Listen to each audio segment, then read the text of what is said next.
విజయనగరం జిల్లా శృంగవరపుకోటలో రాజకీయం వేడెక్కింది. వైసీపీలో మరోసారి వర్గపోరు బగ్గుమంది.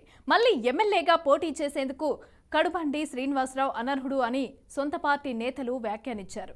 ఇక అతనికి నియోజకవర్గంలో పూర్తి వ్యతిరేకత ఉందని, ఎమ్మెల్యే కడుబండికి మళ్లీ టికెట్ ఇస్తే ఓడిపోతామని పేర్కొంటూ 5 మండలాల నుంచి కూడా జెడ్పీటీసీలు, ఎంపీపీలు, సర్పంచ్లు, ఎంపీటీసీలు ఆందోళన వ్యక్తం చేశారు. ఈ విషయాన్ని తెలిపేందుకు ప్రత్యేక బస్సుల్లో కూడా విజయవాడకు పయనమయ్యారు.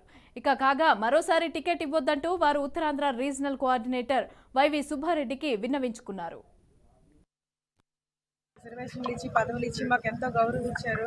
కానీ మా ఎమ్మెల్యే అయినటువంటి కడుబండి శ్రీనివాసరావు ఏ రోజు మాకు మహిళలుగా గుర్తించలేదు. ఏ రోజు మమ్మల్ని మహిళలు అని ఏ రోజు గుర్తించకుండా చాలా దీనంగా చూస్తున్నారు. మా పంచాయతీ ఆఫీస్కి వచ్చినా, మండల ఆఫీస్కి వచ్చినా కనీసం ఎటువంటి ఇంటిమేషన్ లేకుండా, కనీసం మా బోర్డు మీటింగ్లు కూడా మమ్మల్ని చేసుకోకుండా వాళ్ళు ఆ నలుగురిని వెనకతులు తిప్పుకొని ఉదయం నుంచి సాయంత్రం వరకు అతనికి అనుకూలంగా ఉన్న వాళ్ళని అతను వెనక తిప్పుకొని అన్ని రాజకీయం చేస్తున్నారు. కానీ మాలాంటి వాళ్ళందరినీ చాలా ఇబ్బందులు పెడుతున్నారు. మా పనులు మమ్మల్ని చేసుకుని ఇవ్వట్లేదు. అతను ఏది పడితే అది మాట్లాడడం, ఎప్పుడు పడితే అప్పుడు ఫోన్లు చేసి ఫోన్లో దుర్భాషలాడడం, మీరు బానిసలు, మీరు ఏం చేయలేరని ఏది పడితే అది మాట్లాడి మమ్మల్ని అందరినీ చాలా బాధలు పెడుతున్నారు. ఇలాంటి రాజకీయాలు అయితే ఇతను కానీ మళ్ళీ మాకు ఎమ్మెల్యేకి వస్తే మీరు ఇలాంటి రాజకీయాలు చేయలేవండి. మహిళలందరూ చాలా ఇబ్బందులు పడుతున్నాం. ఇప్పటికైనా సరే జగన్మోహన్ రెడ్డి గారు గుర్తించి మా అందరి బాధలు అర్థం చేసుకోవాలని మా స్కూల్లో గౌరవనీయులైన ముఖ్యమంత్రి గారు మహిళల పట్ల చాలా గౌరవం ఇచ్చి మాకు ఎంతో మహిళలకు 50% పదవులు ఇచ్చారు. అయితే మాత్రం మన నియోజకవర్గంకి వచ్చేసరికి మన ఎమ్మెల్యే గారు మాత్రం ఆ గౌరవం మాకు ఇవ్వట్లేదు. మేము కష్టపడి ఎంతో డబ్బుతో ఖర్చు పెట్టి మేము ఎలక్షన్లోని నెగ్గినా సరే ఈరోజు ఒక జడ్పీటీసీగా కానీ, ఒక ఎంపీపీ, ఒక సర్పంచులని విలువ లేకుండా మా మండలానికి వచ్చేటప్పుడు కూడా మాకు ఎటువంటి ఇంటిమేషన్ లేకుండా వచ్చి చేస్తున్నారు. అయితే జిల్లాలో చూస్తే పెద్దలందరూ కూడా ఎంపీపీ గారితో, జడ్పీటీసీ గారితో అన్ని ఏ కార్యక్రమం చేసినా సరే వాళ్ళతోని మీరు కూర్చొని మాట్లాడి ఆ కార్యక్రమానికి వాళ్ళని కూడా భాగస్వాములు చేసి వాళ్ళని కూడా చేయమని చెప్తున్నారు పెద్దలు.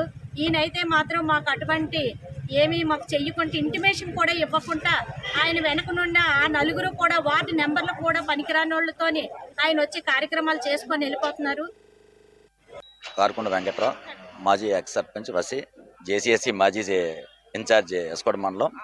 మేము ఈరోజు మన వైవి సుబ్బారెడ్డి గారి దగ్గరికి ఈరోజు మేము ఎస్కోట మండలం అవ్వచ్చు, జామ మండలం అవ్వచ్చు, వేపాడ, ఎలకోట మొత్తం 5 మండలాల నుంచి సర్పంచులు, ఎంపీటీసీలు అందరం కూడా బయలుదేరి మన స్థానిక శాసనసభ్యులు కడుబండి శ్రీనివాసరావు గారిపై ఇక్కడ ఉన్నటువంటి స్థానిక సర్పంచులు అందరినీ కూడా మాకు గ్రామాల్లో నుంచి మా సర్పంచ్ ఎలక్ట్ అయిన ఒక సర్పంచ్ అవ్వచ్చు, ఎంపీటీసీ అవ్వచ్చు, జడ్పీటీసీ అవ్వచ్చు, ఎవరికి కూడా కనీసం విలువలు లేకుండా వాళ్ళ గౌరవాలకు అగౌరవపరుస్తూ ఆయన ఎవరినో ఒకరిలో ఇద్దరినో పట్టుకొని ఆయన ఒక వార్డు మెంబర్లు పోటీ చేయరు, ఒక ఎంపీటీసీలు పోటీ చేయరు, అలాంటి వ్యక్తుల్ని పాలిసి కొట్టిన వ్యక్తుల్ని ఈరోజు అతను చేరదీసి స్థానికంగా ఉన్న సర్పంచ్లు వచ్చి ఎంపీటీసీ అందరినీ కూడా వాళ్ళ పనులు కానీ ఏవి కూడా సక్రమంగా చేసే పద్ధతిలో ఆయన అయితే లేరు. ఎక్కడి నుంచో తీసుకొచ్చాం. ఆయన తీసుకొచ్చిన తర్వాత ఇక్కడ ఈరోజు మా ఎమ్మెల్యే గారు గెలిపించిన తర్వాత మా స్థానికులు ఎవరికి కూడా ఈ యొక్క ఆయనపై అయితే మాత్రం మాకు ఇది లేదు. కాబట్టి ఈ విషయాలన్నీ కూడా మా మినిస్టర్ గారికి, మంత్రివర్యులు కూడా చెప్పడం జరిగింది, సుబ్బారెడ్డి గారికి కూడా గతంలో చెప్పడం జరిగింది. ఈ విషయాలను చెప్పినప్పుడు కూడా ఫైనల్గా కారుకొండ వెంకట్రావు.